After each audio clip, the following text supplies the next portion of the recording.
Mister Parashuram, మర్యాదగా శివాన్ని విడిచిపెట్టు, లేకపోతే నా పిస్టల్ బుల్లెట్స్ నీ ప్రాణాలు తీస్తాయి. మాట్లాడేది విరోధైన వాడిని వదిలిపెట్టమంటావా? పరశురామ్, నువ్వు అనుకున్నట్లు నాకు శివ విరోధి కాదు, మీరే మీ ముగ్గురే నాకు విరోధులు. నేను తెచ్చిపెట్టున్నాయండి, తిక్కదిక్కలా మాట్లాడుతున్నా. అది నాకు కాదురా, నేను ఎవరని చెప్తే నీకు ఉన్నమతే పోతుంది. ఇంతకీ అవతార పురుషుడు ఎవరు?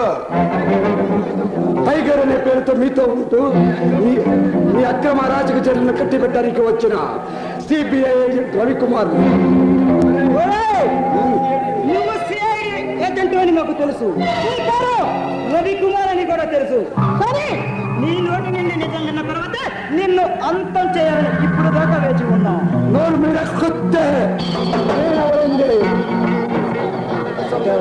నన్ను చంపడం మీరు అనుకున్న తేలికైన పని కాదు.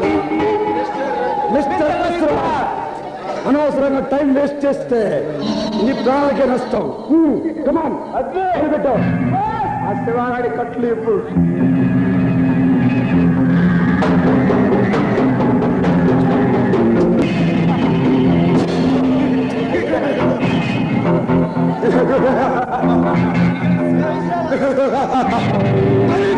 శివ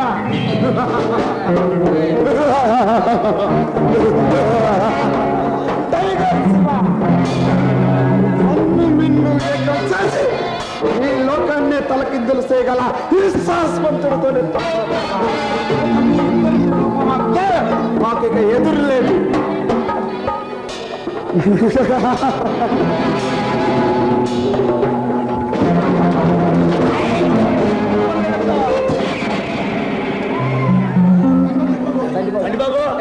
చిట్టిబాబు, ఇలా ముగ్గురు టెంకలు మన లాగలు పడండి.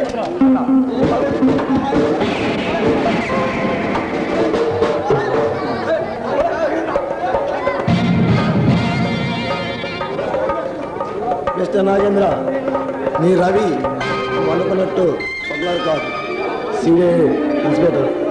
ఏంటి రవి సిబిఐ ఏజెంట? రవి, నేను నోటికి వచ్చినట్లు తిట్టాను, అమర్యాదగా ప్రవర్తించాను, నన్ను క్షమించరా? నాగేంద్ర, నిజానికి క్షమించాల్సింది నువ్వేరా.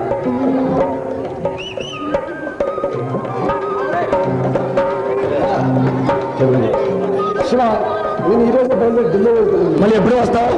మళ్ళా అరుణాపూర్ ఇద్దరు తప్పకుండా వస్తాను. అరుణ ఇక్కడ వస్తాను. నాగేంద్ర, మీ ఇద్దరం మాట్లాడుకుంటూ వెళ్ళిపోద్దా పదం. వెళ్దాం.